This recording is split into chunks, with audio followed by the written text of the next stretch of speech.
ধরো আমি একটু বসে নি। হ্যাঁ ধরো ধরো। তোমাকে যে কি কব একটু বসো, তোমাকে দুটো গল্প শুনোই। তোমরা এই বয়সে তোমাকে কি অবস্থায়, তোমরা এখন এইটু খাইতেই হাঁপাই যাও।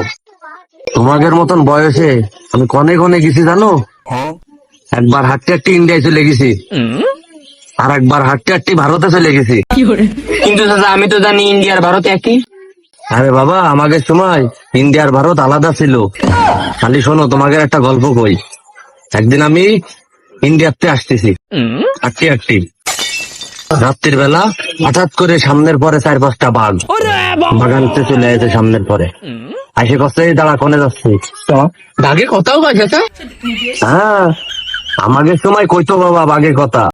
বাবা এসব গল্প আমি কাউরে কই নে, কেউ বিশ্বাস করতে চায় না। এই যে যেরকম তোমরাও বিশ্বাস করতে চাও না। পরে কাহিনী কি হয় শুনবা তো। তা বাঘ সামনে পড়েছে, এরকম পড়লি জিজ্ঞেস করতেছে করে যাচ্ছিস। রাগ হয়ে গেছে, কান সাজাতে মেরে দিয়েছে থাবা।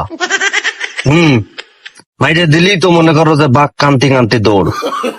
পরে আমি বাড়ি চলে আইছি। আসলি পরে দেখো ওই বাঘ আমার বাড়ি হাজির।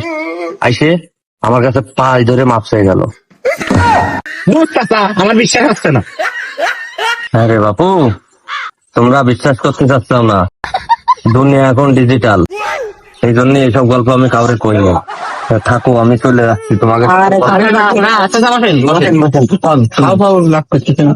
তাহলে আর একটা গল্প শোনো। কোন?